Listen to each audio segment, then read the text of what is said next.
My wife's contempt was sealed in a $10 gift card on my birthday. For a meal that matches your ambitions, her note said. Little did she know what ambitions truly burned inside me. While she was climbing the corporate ladder by any means necessary, I was quietly making the most important investment of my life. Sometimes the most dangerous man is the one you've already dismissed. My name is Evan Andrews, and I'm 38 years old. For the past decade, I've worked as a civil engineer specializing in sustainable infrastructure. Not the kind of job that makes headlines or turns heads at cocktail parties, but one that makes a real difference. I design bridges, tunnels, and water systems that will outlast me by a century. My work is solid, dependable, built to endure. Everything my marriage turned out not to be. Our problems began 3 years ago when I turned down a promotion that would have relocated our family to Houston. Our kids, Emma, 12, and Jason, 9, were thriving in their schools. Emma had just made the competitive swim team, and Jason had finally found teachers who understood how to work with his ADHD. Uprooting them seemed selfish, so I declined. "You've got to be kidding me," Catherine had said when I told her my decision that night. She was standing in our kitchen, still in her business attire from her marketing job. "That was a six-figure position." "I know what it was," I replied calmly. "And I also know what our kids need right now." Catherine slammed her wine glass down. "What about what I need? Another year in this mediocrity." That word, mediocrity, became her favorite weapon.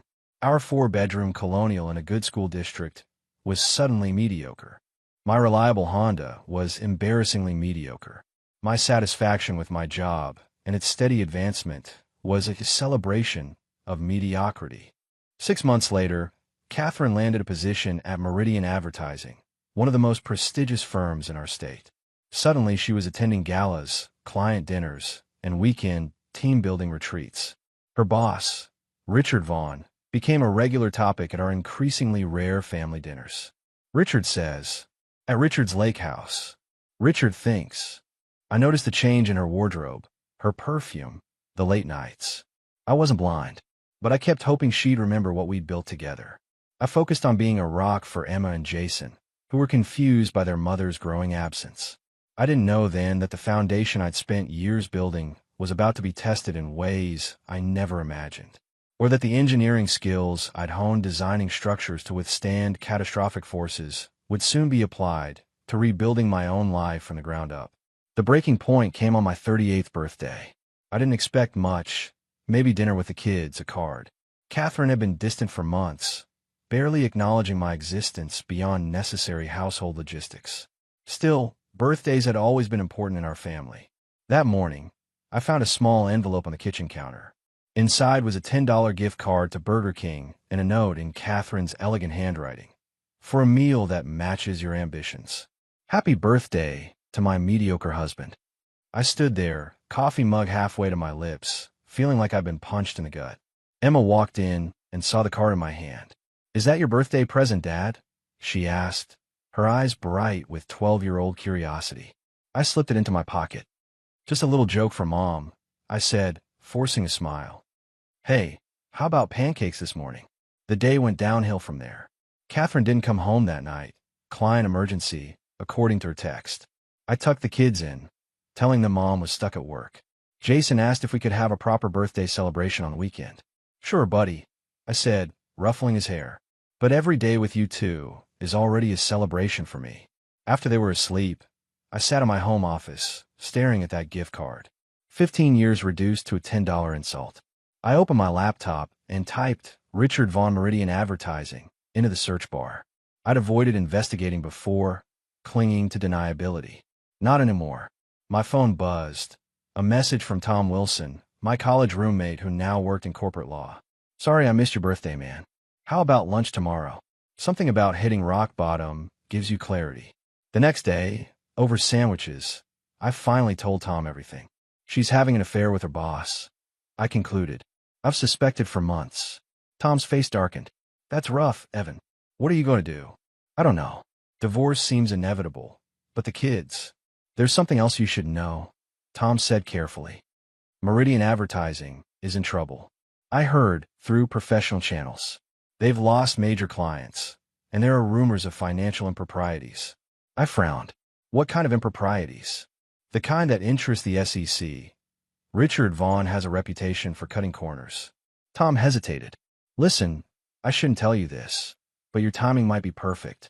Meridian's parent company is looking for quiet investment to avoid a public scandal.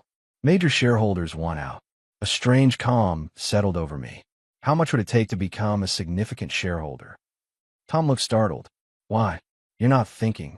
I have patents, I interrupted. 3 of them, for sustainable infrastructure components. I've been sitting on acquisition offers for years.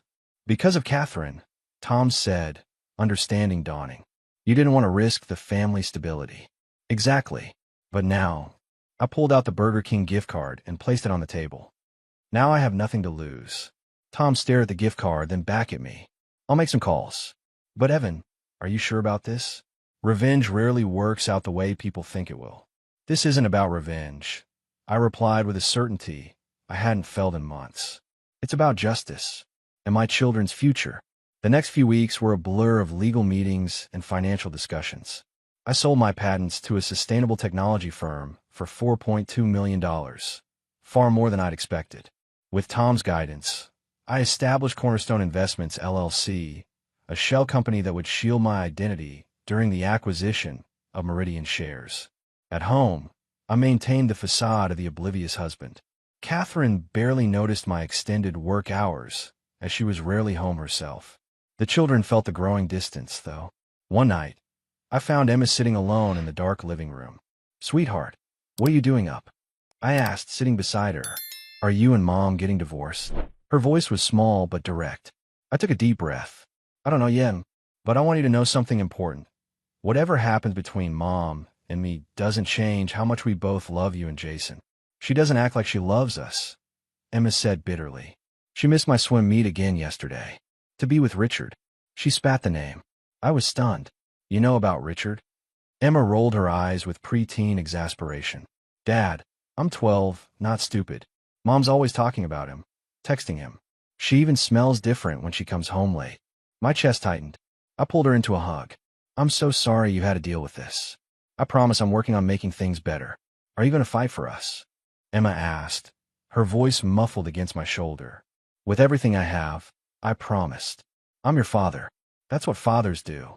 The next day, Tom called with news. We've acquired 18% of Meridian's shares through various channels. The major shareholders are selling fast. They know something's coming. But Evan, there's more. Richard Vaughn has been falsifying client billing reports. He's been charging premium rates, but delivering budget work, pocketing the difference. Can you prove it? With the right access to their financial systems, absolutely. I thought of Catherine's expensive new wardrobe, the late nights, the dismissive attitude toward the life we'd built. My wife gave me a $10 coupon for my birthday, mocking my failed life. She had no idea I had secretly bought into the company she worshipped, and soon I would walk into that boardroom with one decision: to fire her lover. Let's move forward, I said. How much more do we need for a controlling interest? Catherine's transformation continued at home. She came back late one night as I was helping Jason with his science project. Building bridges with popsicle sticks? How appropriate, she remarked, her voice dripping with condescension. Like father, like son, making small things that go nowhere. I felt Jason tense beside me. Actually, I replied calmly, we're testing load distribution principles. These designs could support over 50 pounds if scaled properly. Fascinating, she said, not bothering to hide her boredom. I've been helping Richard prepare for the Griffith presentation, a $20 million campaign. Evan, do you even understand what that kind of success looks like? I think I'm beginning to, I answered, meeting her gaze steadily. Later, after putting Jason to bed, I found Catherine in our bedroom, packing an overnight bag. Another emergency meeting? I asked. She didn't even look up. The Griffith team needs last-minute changes. I'll be at the office all night. With Richard. She froze momentarily. Yes, with Richard. He's the creative director. That's how business works, Evan. And is business all it is? Catherine finally faced me, her expression cold. What exactly are you implying? I think you know. This is why you're stuck in a dead-end career, she snapped. You can't see opportunities. You can't recognize ambition. You're so content with your mediocre life that you want to drag me down with you. I refuse to take the bait. The children miss you. They'll understand someday, she said, zipping her bag closed. Success requires sacrifice. After she left, I logged into my secure email account. Tom had sent the latest report. Cornerstone now controlled 26% of Meridian's parent company shares. The quarterly board meeting was in 3 weeks. With just 5% more, I could force a vote of no confidence in Richard Vaughn's leadership. I made another call that night, to a private investigator recommended by Tom. I needed concrete evidence of the financial improprieties, but also of Catherine and Richard's affair. Not for revenge, but for protection in the inevitable custody battle to come. The pieces were falling into place. I'd spent my career building structures strong enough to withstand storms. Now, I was constructing something else, a future where my children would be protected, and where the truth would finally come to light. The quarterly board meeting of Meridian's parent company was scheduled for a Tuesday morning at their downtown headquarters. By the previous Friday, Cornerstone Investments had secured 34% ownership, more than enough to force a vote.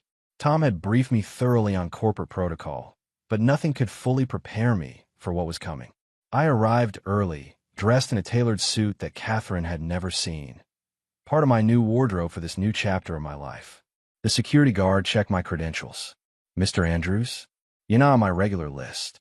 I represent Cornerstone Investments," I replied, presenting the documents Tom had prepared. "We're the largest shareholder as of last week." Minutes later, I was escorted to the boardroom where executives were gathering, coffee cups in hand, exchanging business pleasantries. Richard Vaughn stood at the head of the table, tall and polished in an expensive suit, his confidence radiating through his practiced smile.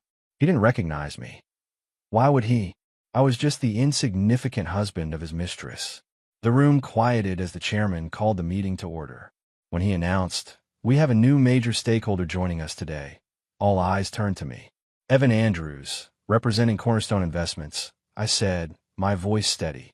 "We currently hold 34% of company shares." I watched Richard's expression shift from polite interest to confusion. The chairman continued with routine business matters, but I could see Richard leaning toward his CFO, whispering urgently. Glances were exchanged. Phones were checked discreetly. When we reached the agenda item labeled Executive Performance Review, I raised my hand. "Cornerstone Investments wishes to express concerns about Meridian Advertising's financial reporting under current leadership." The room fell silent. The chairman cleared his throat. "Mr. Andrews, that's a serious matter. Do you have specific concerns to share?" "I do." I opened a folder containing the evidence we gathered.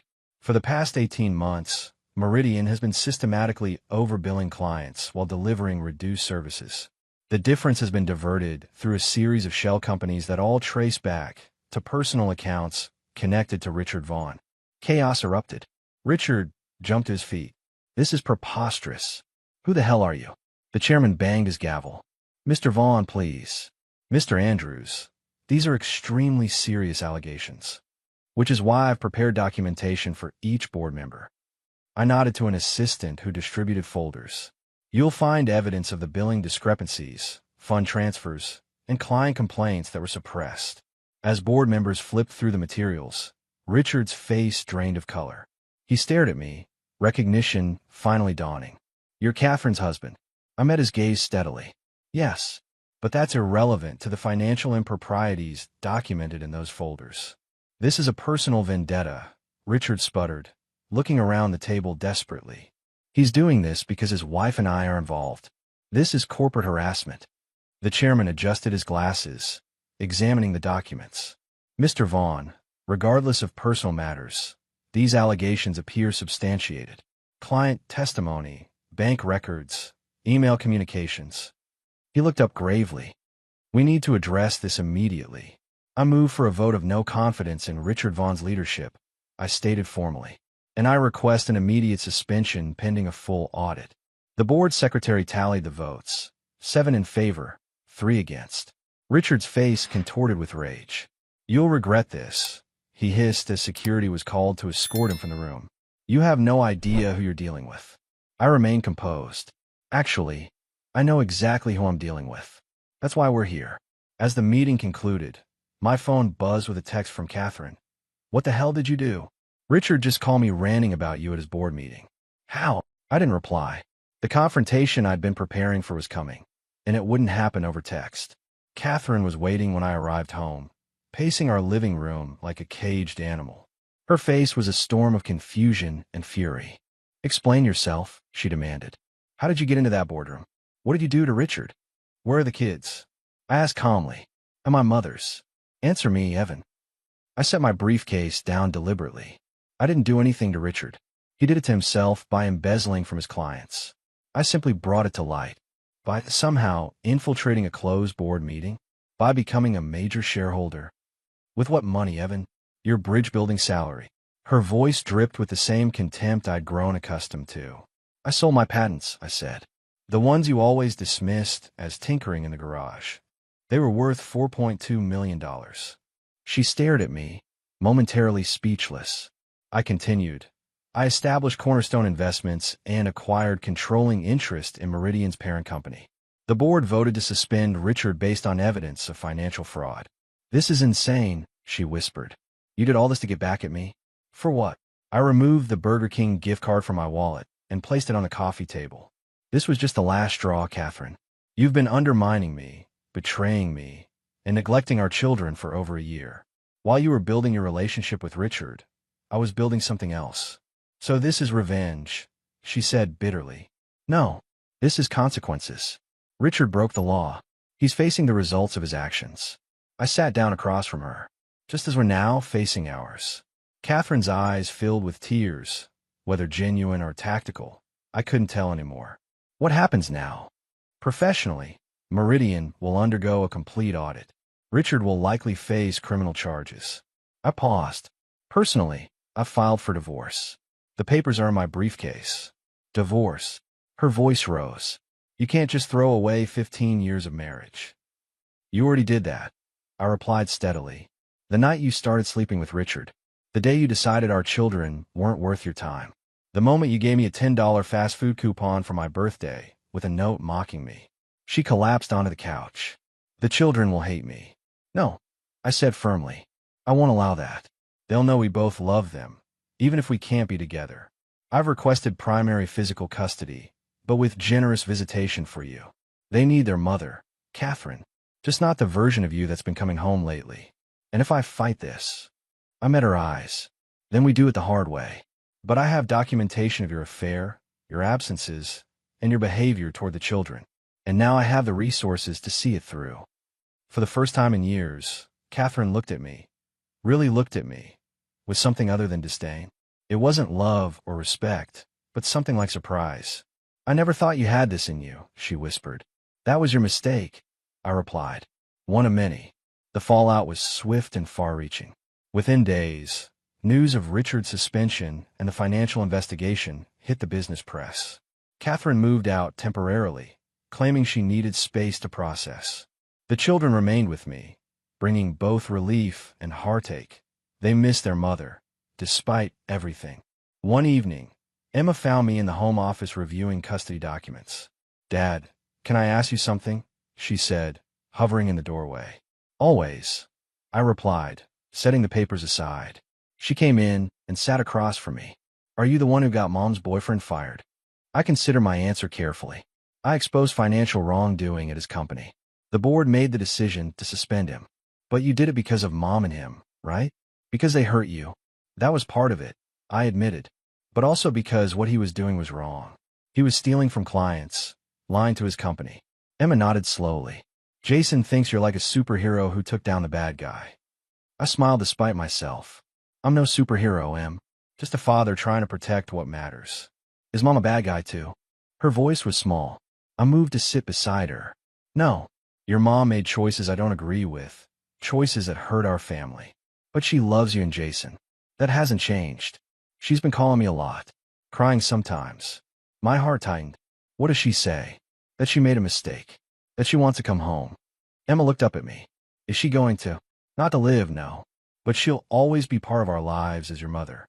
The next morning, Richard Vaughn made his move. I received an email from my bank. Someone had attempted to access my accounts using personal information that should have been private. Then Tom called. Evan, someone's trying to dig up dirt on Cornerstone. They've been reaching out to former colleagues, even your old professors at engineering school. Richard, I said. He's desperate. Likely. But there's more. Catherine filed a countersuit to your divorce petition, claiming you used marital assets without consent to fund Cornerstone. She wants half of everything. I took a deep breath. She's working with him. It appears so. Her filing mentions undue emotional distress and calculated public humiliation. She's playing the victim, Evan. I thought of the kids, especially Emma's questions. Let them dig. We've done everything legally. But Tom, I need to end this quickly for my children's sake. We could release the photos from the PI, Tom suggested. The hotel meetings, No, I interrupted firmly. I won't expose my children to that kind of public spectacle. There must be another way. Later that day, I received a text from an unknown number. This isn't over. You've destroyed what I spent years building. I'll do the same to you. It was followed by a photo of my house, taken that same day from across the street. Instead of fear, I felt a cold, clear resolve. Richard had crossed another line. This wasn't just about business anymore. He was threatening my home, my children's safety. I called the police immediately, then my security consultant. By nightfall, I had a protection detail and new security system installed. I wouldn't be intimidated. Not when my family was at stake. The hearing for the temporary custody arrangement was scheduled for Thursday morning. As I prepared to leave for court, Catherine arrived unexpectedly at the house. We need to talk, she said, looking uncharacteristically subdued in a conservative dress, her usual designer style replaced by something more appropriate for family court. I'm doing court in an hour, I replied, checking my watch. That's why I'm here. Call off the lawyers, Evan. We can work this out privately. I studied her face. The last I heard, you were demanding half of Cornerstone and filing complaints about emotional distress. She had the grace to look embarrassed. Richard was advising me. He was angry, pushing for aggressive action. And now, Catherine sighed. Now he's facing criminal charges for embezzlement. His reputation is ruined. And I've realized I've been misguided. That's one word for it, I said, but without malice. I don't want to fight you for the children, she continued. You're right. You should have primary custody. I wasn't present for them, even before everything. I see that now. I regarded her skeptically. What changed? Emma called me yesterday. She asked if I loved you and the kids, or if I only loved Richard and being important. Catherine's voice broke slightly. Hearing my 12-year-old daughter question my love for her, it broke something in me, Evan. Made me see what I've done. Despite everything, I felt a pang of sympathy. The children need their mother, Catherine. That's never been in question. But do they need a mother who betrayed their father? Who chose status over family? She wiped away a tear. I don't expect forgiveness, but I'm asking for a chance to rebuild my relationship with Emma and Jason. On your terms. I considered her words carefully.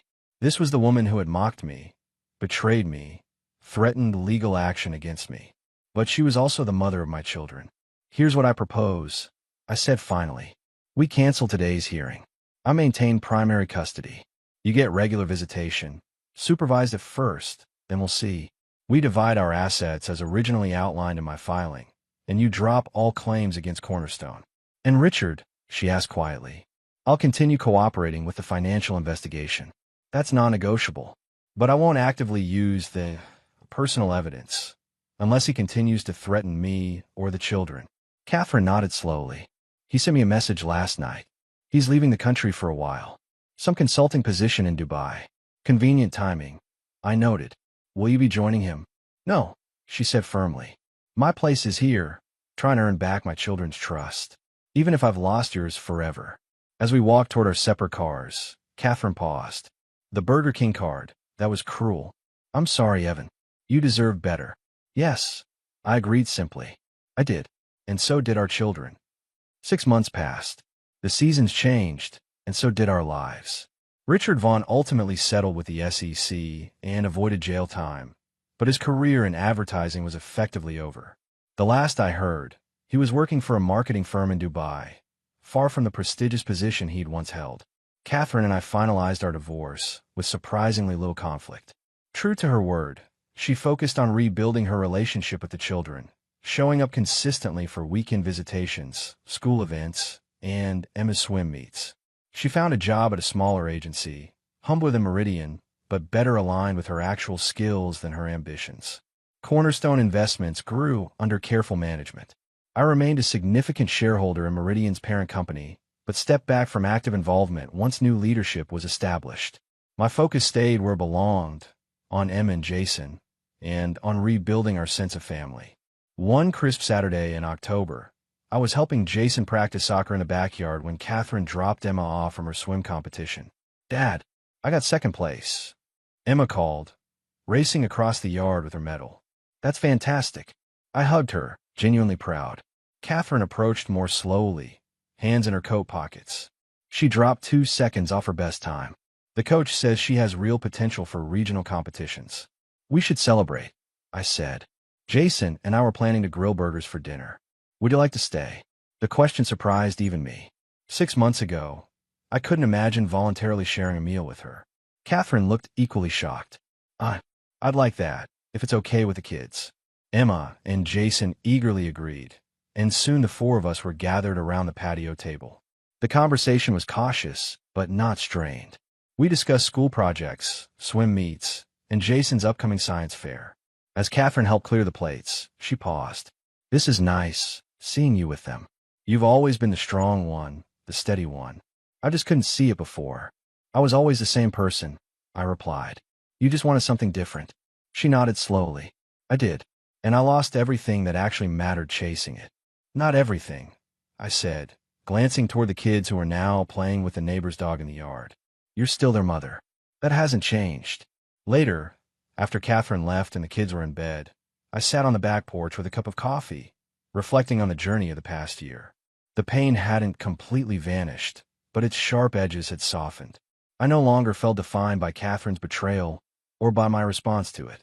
My phone buzzed with a text from Tom. "Peterson Infrastructure Project needs a lead engineer. They asked for you specifically." "Interested?" I smiled. Life was moving forward. Not in the way I'd once planned, but perhaps in the way it needed to. 1 year after the boardroom confrontation that changed everything, I stood at the ribbon-cutting ceremony for the Westlake Bridge project. As lead engineer, I'd incorporated my patented sustainable design elements, creating a structure that would serve the community for generations while minimizing environmental impact. Emma and Jason stood with me, both having insisted on missing school for Dad's big day. At 13, Emma was growing into a confident young woman with her mother's beauty, but, thankfully, a more grounded perspective. Jason, now 10, had channeled his endless energy into both soccer and science, his ADHD now a strength rather than a struggle thanks to proper support. After the ceremony, a reporter approached me. "Mr. Andrews, you turned down several higher-profile projects to lead this local bridge construction. Why?" I glanced at my children before answering. "Because some things matter more than prestige. This bridge connects communities, including the one where my children are growing up. What could be more important than that?" Later that evening, we celebrated with pizza at home. Catherine joined us briefly, bringing congratulatory cupcakes before heading to her evening class. She'd returned to school for a degree in graphic design, rebuilding her career on genuine talent rather than connections. After the kids went to bed, I sat in my home office finalizing plans for Cornerstone's newest initiative, a scholarship fund for engineering students from disadvantaged backgrounds. The foundation would be named after my father, who had taught me that true strength isn't measured by titles or bank accounts, but by the lives you impact and the principles you uphold. My phone buzzed with a text message. It was from Richard Vaughn. "Heard about your bridge project. Impressive work. Perhaps I misjudged you." I considered responding, but ultimately set the phone aside. That chapter was closed. I had nothing left to prove to Richard, to Catherine, or to anyone else. The Burger King gift card still sat in my desk drawer, not as a reminder of humiliation, but as a milestone marking the moment when I'd reclaimed my life. Catherine had given me that $10 coupon thinking she was mocking my failed life. She never knew that her cruelty would spark not revenge, but renaissance. I now understood that the real measure of a man isn't how he handles success, but how he responds to betrayal and disappointment. Not with bitterness or brutality, but with strategic resolve and unwavering principles. As I closed my laptop and turned out the office light, I felt something I hadn't experienced in a long time, Complete peace with the path I'd chosen and the man I'd become. Not perfect, certainly, but authentic.